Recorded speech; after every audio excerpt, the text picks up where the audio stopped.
এই ভিডিওটা কে করেছে? আমি আর ফরহাদ স্যার। তার মানে আপনারা জানতেন যে এই ছেলেটা প্রশ্ন চুরি করবে, আর এই জন্যেই জানালার ফাঁক দিয়ে ক্যামেরা ধরে রেখেছে।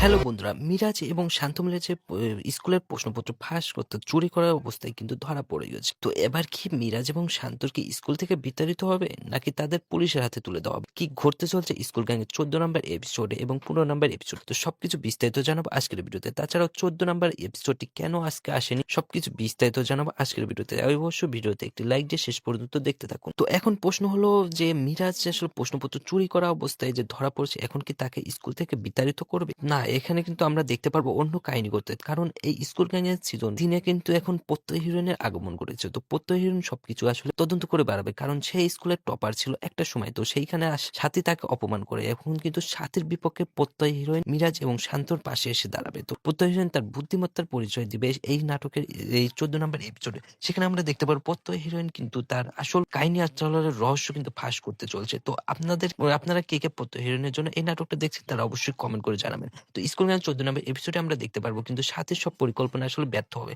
কারণ মিরাজ এবং শান্তপুর যে দোষারোপ করছে এটার মেন কারণ, অর্থাৎ তার স্যাররা কিভাবে জানলো যে তারা আসলে এই প্রশ্নপত্র চুরি করতে চলছে, এটাই দেখতে পারবেন যে সে প্রত্যয় হিরোইন তুলে ধরবে। তো এই স্কুল গ্যাং এর 14 নম্বর এপিসোডটি আপনারা কিন্তু এই 19 মার্চ আসার কথা ছিল, কিন্তু এই টেকনিক্যাল প্রবলেমের কারণে কিন্তু আজকে আসেনি। তো আগামী বৃহস্পতিবারে আপনারা 14 নম্বর এপিসোডটি পেয়ে যাবেন প্যাঙ্কিং এন্টারটেইনমেন্ট ইউটিউব চ্যানেলে। তো বন্ধুরা, সেই এপিসোডের মাধ্যমে আপনারা দেখতে পারবেন যে এই স্কুল গ্যাং এর নতুন একটি কাহিনী দেওয়া হয়েছে, অর্থাৎ ছাতি আসলে সেইখানে আসলে ফেসে যাবে। অন্যদিকে রাফসানের বাবার মৃত্যুর খবর কিন্তু রাফসানকে দেওয়া হয়, কারণ নাসিম মির্জা রাফসানের বাবাকে মেরে ফেলেছে এটাই তুলে ধরা হয়। কারণ নাসিম মির্জা আসলে তার বাবার সাথে শত্রুতা আপনারা আগের এপিসোড গুলো দেখলে বুঝতে পারবেন। তো সেইখানে আসলে রাফসানের বাবা আসলে নিখোঁজ হয়ে যায়। তো সেখানে রাফসানের বাবাকে খোঁজার জন্য বিভিন্ন রকম চেষ্টা করছে কিন্তু খুঁজে পাচ্ছে না। একটা সূত্রের মাধ্যমে সে জানতে পারে যে রাফসানের বাবাকে মেরে পুঁতে হয়েছে। তো এটা জানার চেষ্টা করছে যে কোথায় এবং কিভাবে মেরেছে। তো পরবর্তী এপিসোড গুলোতে কিন্তু আমরা এই সব রহস্য কিন্তু উন্মোচন ঘটাতে চলেছে pranking entertainment YouTube channel honour আর্থিক সজীব ভাই।